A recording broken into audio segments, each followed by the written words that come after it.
I want to make you my special assistant. My name is Liam. I was 41 and had been grinding through 12-hour days at Veldhorn Global for 7 years. Senior Operations Analyst, Division 3. I kept the numbers clean, the processes running, and my mouth shut. That was the deal. But sitting in Clarissa Wynn's glass office that Tuesday morning, staring at her predatory smile, I knew something had shifted. She leaned back in her executive chair, fingers drumming against the mahogany desk like she was playing a private game only she understood. It comes with extra duties, she continued, her voice dropping an octave. Discretion, loyalty, you know what I mean.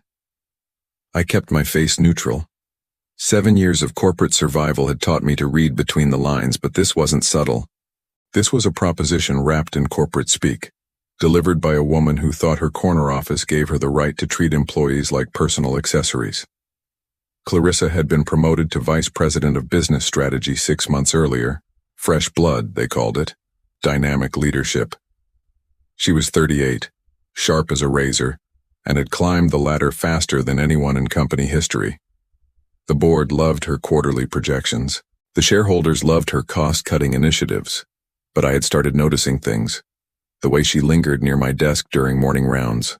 How she scheduled our quarterly reviews at upscale restaurants instead of the conference room.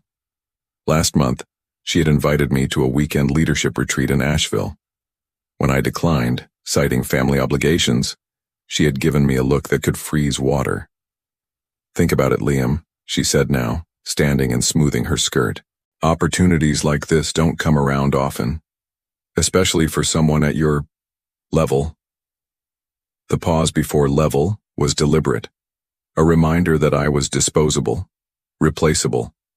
Just another middle management drone who should feel grateful for her attention. I stood up, straightening my tie. I appreciate the offer, but I'll have to decline. Her smile faltered for just a second. Excuse me? I'm here to work, I said. Not for whatever this is. The temperature in the room dropped 10 degrees. Clarissa's eyes narrowed, and for a moment the polished executive mask slipped completely. What I saw underneath was raw entitlement mixed with shock. Nobody had ever said no to her before. I see, she said slowly. Well, Liam, maybe you should think carefully about your priorities. This company values team players, ambitious people who understand how business really works. I nodded once and headed for the door. As I reached for the handle, she spoke again. Real men know how to seize opportunities. I didn't turn around. I just walked out, closed the door behind me, and went back to my desk. But something cold had settled in my stomach. This wasn't over. I had built my career on precision and reliability. While other guys played office politics or chased promotions through schmoozing, I focused on results. Clean reports, accurate forecasts, zero drama. That approach had served me well at Veldhorn Global, a mid-sized logistics company that handled freight distribution across the Southeast. I started as a junior analyst fresh out of college, worked my way up through merit, and earned respect by being the guy who could solve problems without creating new ones. My ex-wife Jennifer used to joke that I was married to spreadsheets instead of her. Maybe she was right. After our divorce 3 years ago, work became even more central to my life. My daughter Chloe lived with her mother in Raleigh, and our weekend visits were the highlight of my week. Everything else revolved around maintaining the stability that supported those moments. The warning signs with Clarissa had been subtle at first. Too subtle. It started with comments during team meetings. Liam always has such insightful perspectives, she would say, letting her hand rest on my shoulder just a beat too long. When I presented quarterly efficiency reports, she would sit closer than necessary, her perfume mixing with the recycled air in the conference room. Then came the invitations. Coffee meetings that felt more like dates. A company dinner where she seated me next to her and spent the evening talking about her personal life, instead of business strategies. Last month, she had suggested we attend a trade conference in Atlanta together. When I mentioned that my colleague Derek usually handled those events, she said Derek lacked my special touch. I had started documenting things without really thinking about it. Professional paranoia, maybe. screenshots of text messages that arrived after business hours, emails with unusual subject lines, meeting invitations that seemed unnecessarily personal. My gut had been sending signals for weeks, but I had pushed them aside. Clarissa was ambitious and aggressive, sure, but she was also successful. I assumed her behavior was just misguided networking or poor boundary management. Corporate environments could be weird that way. But yesterday changed everything. She had called me into her office to discuss the Henderson account. Normal enough. Except when I arrived, she was wearing a dress that belonged in a nightclub, not a boardroom. The conversation kept drifting away from logistics toward personal topics. Her vacation plans, my weekend activities, whether I was seeing anyone. "You know, Liam," she had said, leaning forward across her desk, "successful partnerships require trust, intimacy, understanding what each other really needs." I had redirected the conversation back to shipping schedules and left as quickly as possible. Now, sitting at my desk after declining her special assistant offer, I realized I had been naive. This wasn't about career advancement or professional development. This was about power and control, dressed up in corporate language. I opened my secure email folder and started reviewing the evidence I had unconsciously been collecting. The pattern was clearer now, and more disturbing than I had imagined. The termination letter arrived 90 minutes later. I was reviewing freight manifests when human resources knocked on my cubicle wall. Sandra from HR looked uncomfortable, avoiding eye contact as she handed me the envelope. "Effective immediately," the letter read.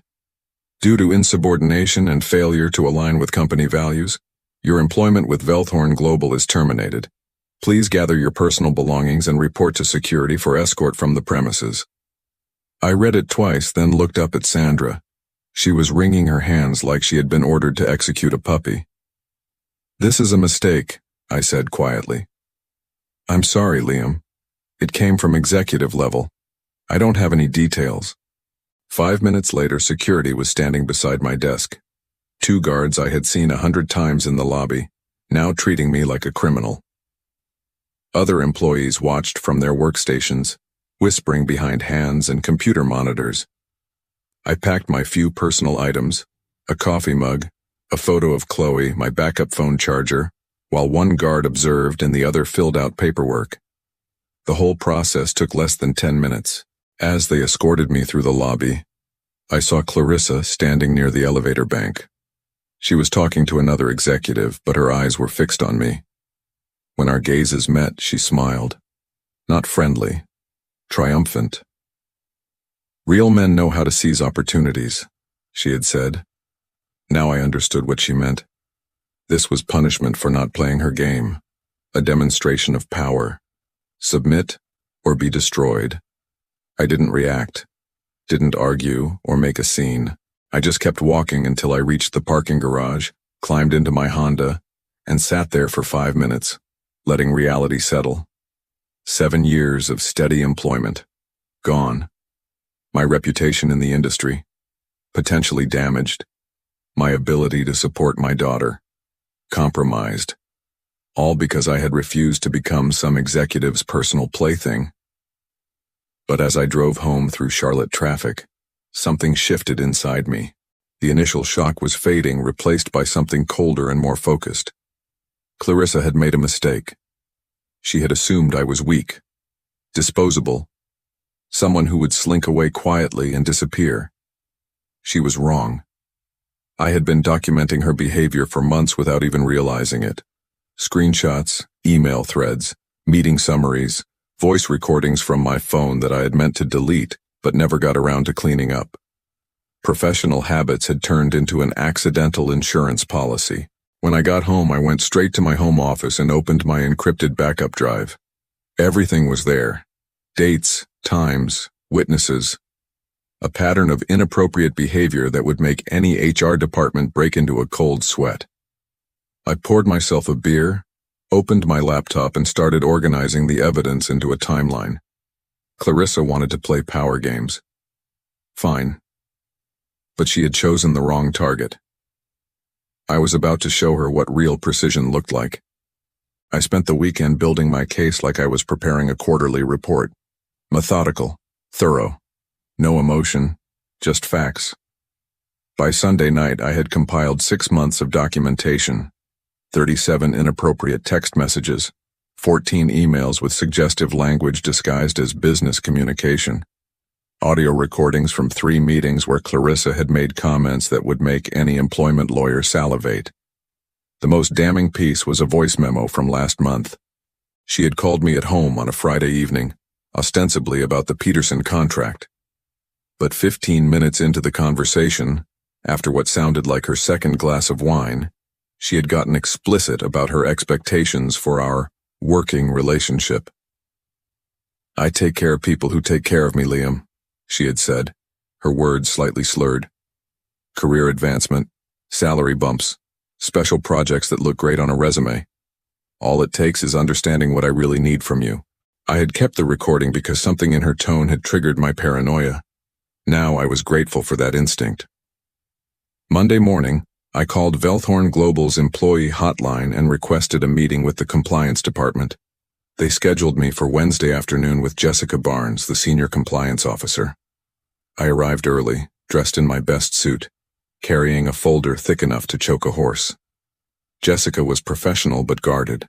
Companies hated wrongful termination claims, especially ones involving sexual harassment allegations. "I understand you have concerns about your recent termination," she said, settling behind her desk. "More than concerns," I replied, sliding the folder across to her. "I have evidence." For the next hour, I walked her through the timeline. The escalating inappropriate behavior, the quid pro quo implications, the retaliation firing when I refused her advances. Jessica took notes, asked clarifying questions, and maintained the neutral expression that HR professionals perfected in law school. But I caught her wincing when I played the audio recording where Clarissa described what she expected from her special assistants. "This is extensive," Jessica said finally. "I'll need to review everything with legal counsel. We'll be in touch within the week." I left feeling cautiously optimistic. The evidence was solid. The company would have to take action. 3 days later, Jessica called with an update that made my blood pressure spike. "After reviewing your materials, we've determined that your termination was justified based on performance issues predating the events you've described," she said in a carefully rehearsed monotone. "While we appreciate your concerns about Mr. Wynn's management style, we found no evidence of policy violations." "Management style?" I repeated. "Did you listen to the recordings?" "We conducted a thorough investigation. Mr. Wynn categorically denied your allegations and provided documentation showing a pattern of insubordination and attitude problems. Several colleagues confirmed that you had been resistant to feedback and difficult to work with." I felt the floor drop out from under me. "What colleagues?" "I can't share specific details, but the consensus was clear. Your termination stands." After hanging up, I sat in my kitchen staring at the wall. Clarissa hadn't just fired me. She had built a paper trail to justify it, fabricated performance issues, turned my co-workers against me. How many people had she compromised? How deep did this go? I called Derek, my former cubicle neighbor, thinking he might provide some insight. We had worked together for 4 years. He owed me at least honesty. "Look, man," Derek said, his voice strained. "I can't really talk about this. Company policy, you know. But maybe you should just move on. Find something new. Starting fresh might be better for everyone." "Derek, what did she tell you?" Long pause. "Just that you had been having problems, attitude issues, that you made some inappropriate comments about female employees." The line went dead. I stared at my phone, pieces clicking into place. Clarissa hadn't just retaliated against me. She had poisoned the well, made sure that even if I fought back, nobody would believe me. Smart, ruthless. Exactly what I should have expected from someone who had climbed to VP level by 38. But she had made one mistake. She assumed I would give up, that I was just another middle management drone who would slink away quietly rather than risk making waves. She didn't know me as well as she thought. That evening I did something I had never done before. I called a private investigator. Marcus Thompson ran a small firm that specialized in corporate investigations, divorce cases, insurance fraud, employment disputes. His website promised discretion and results. I need to know who I'm really dealing with, I told him during our initial consultation at a downtown coffee shop. This woman destroyed my career in one afternoon. I want to understand how. Marcus was a former detective, mid-50s, with the patient demeanor of someone who had heard every possible variation of human betrayal. He quoted me a fee that made me wince, but I paid it. This was about more than getting my job back. This was about understanding the scope of what I was facing. Give me 2 weeks, he said. I'll see what I can dig up. While Marcus worked his angles, I started my own investigation. Late-night Google searches, LinkedIn deep dives, public records requests. What I found disturbed me more than Clarissa's original proposition. She hadn't been at Velthorn Global very long, but her rise had been meteoric. Hired as a senior manager 18 months ago, promoted to director after 6 months, then VP 6 months after that. Each promotion coincided with the sudden departure of potential rivals. Thomas Reed, the former director of strategic planning, had left for personal reasons right before Clarissa's first promotion. According to his LinkedIn, he was now working for a smaller firm in Jacksonville at what appeared to be a significant pay cut. Patricia Nguyen, who had been considered the frontrunner for the VP position, had resigned to pursue other opportunities 2 weeks before Clarissa was selected. She was currently unemployed. Kevin Walsh, a senior analyst who had been with the company for 12 years, had been terminated for performance issues 3 months ago. His employment gap was still ongoing. The pattern was clear. Clarissa eliminated competition by destroying careers. But the real revelation came when Marcus called with his preliminary findings. Your boss has been busy, he said. 3 previous employers, similar pattern each time. Rapid advancement followed by a trail of employment disputes and NDAs. NDAs. Non-disclosure agreements. Sealed settlements. I count at least 6 in the past 10 years, always involving male employees, always involving wrongful termination claims that got buried under legal paperwork. Marcus had identified 2 former victims willing to talk off the record. Both told similar stories, inappropriate advances, promises of career advancement in exchange for personal favors, retaliation when they refused. The scary part, Marcus continued, is how good she is at covering her tracks. She builds performance issues into their files months before making her move, creates paper trails that justify the terminations. By the time anyone realizes what happened, the legal framework is already in place. How is she getting away with this? Money, power, smart lawyers, and companies that would rather pay settlement fees than deal with public scandals. She picks her targets carefully.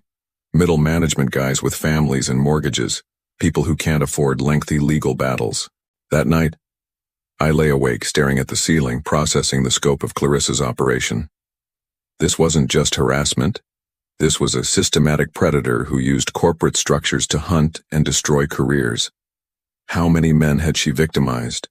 How many families had been damaged? And why was she so confident that she could keep getting away with it? The answer came to me as I was drifting off to sleep. She was getting away with it because her victims stayed silent, because fighting back seemed impossible, because the system was designed to protect people like her.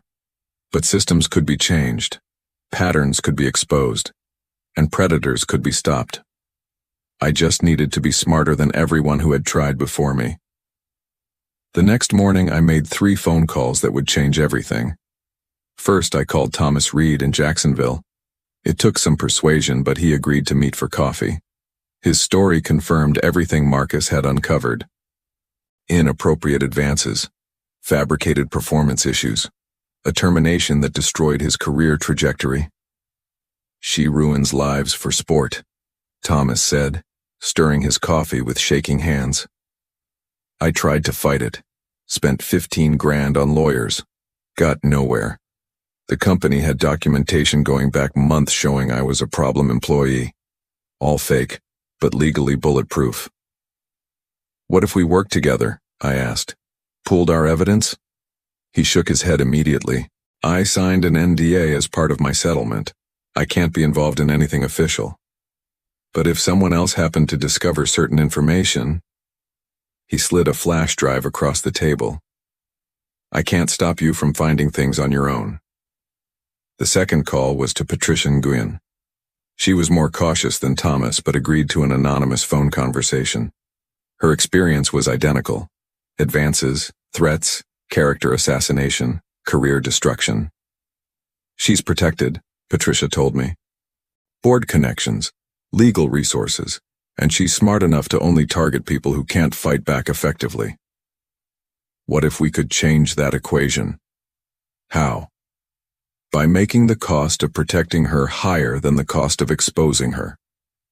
The third call was to a journalist named Rebecca Foster, who covered corporate malfeasance for the Charlotte Observer. I had read her investigative pieces on employment discrimination and wage theft. She specialized in stories that embarrassed powerful people.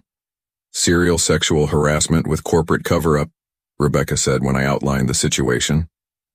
That's exactly the kind of story we're looking for, but I need multiple sources and bulletproof documentation. I can provide both. Anonymous sources won't be enough. I need people willing to go on record. Give me 2 weeks. That afternoon, I started building a coalition.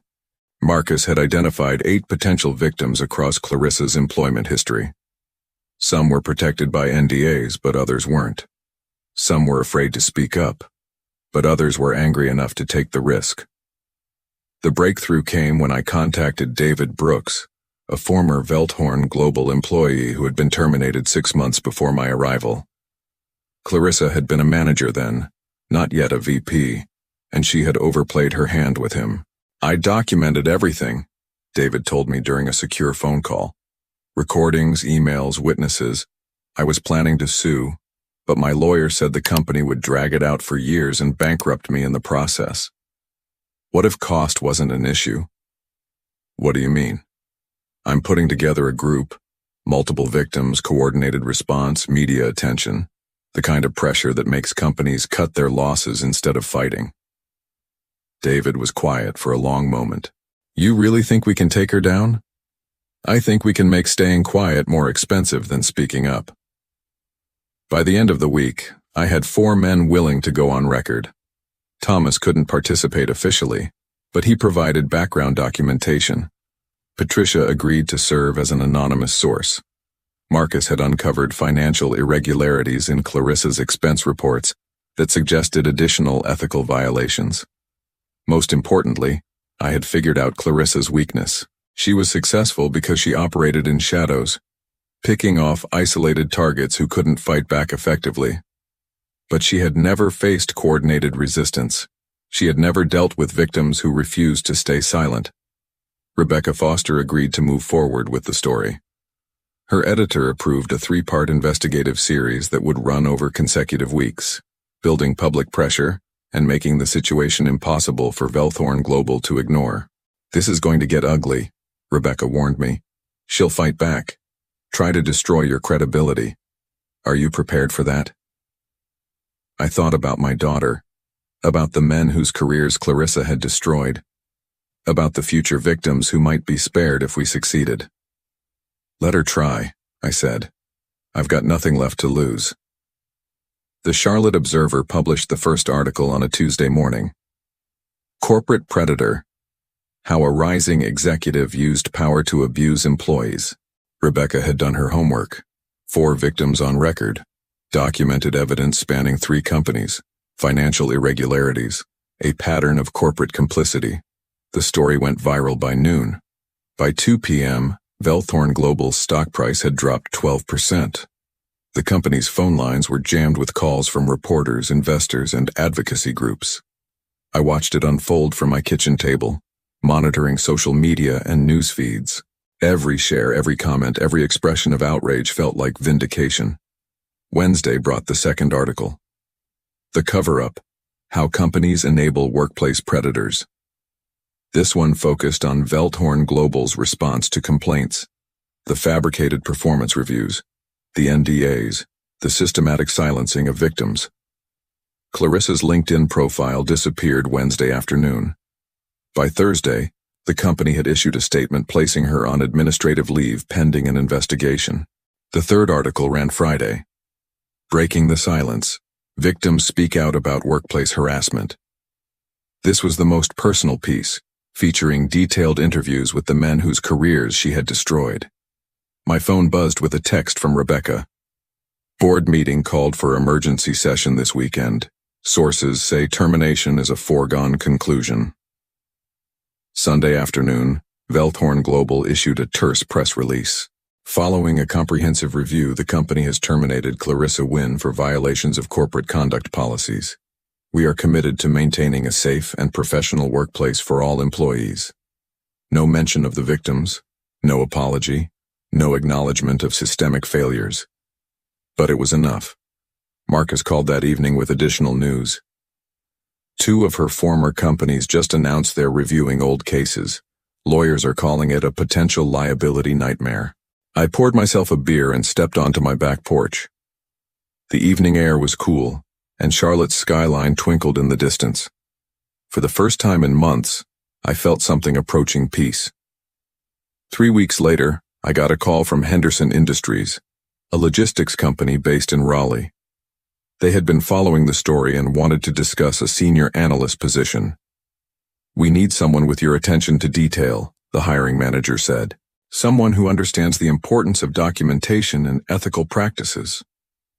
The salary was 40% higher than what I had been making at Velthorn Global. The benefits package included comprehensive legal protection and whistleblower safeguards. I accepted the offer. On my last weekend of unemployment, I drove to Raleigh to pick up Chloe for our monthly father-daughter day.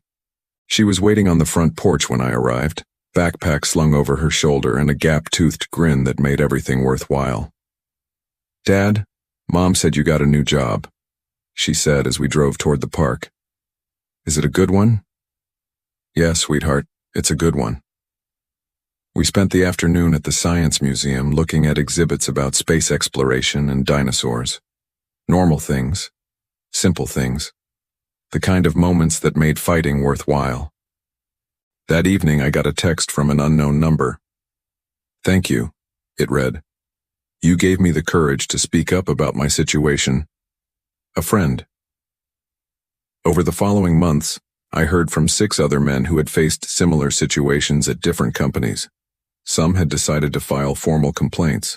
Others had found new jobs where they felt safer. All of them said the news coverage had helped them understand they weren't alone. I kept working, kept documenting, kept building the kind of life that predators couldn't destroy. And every morning when I drove to my new office, I reminded myself that sometimes the best revenge is simply refusing to stay silent. Some battles are worth fighting, even when the odds seem impossible. Especially then,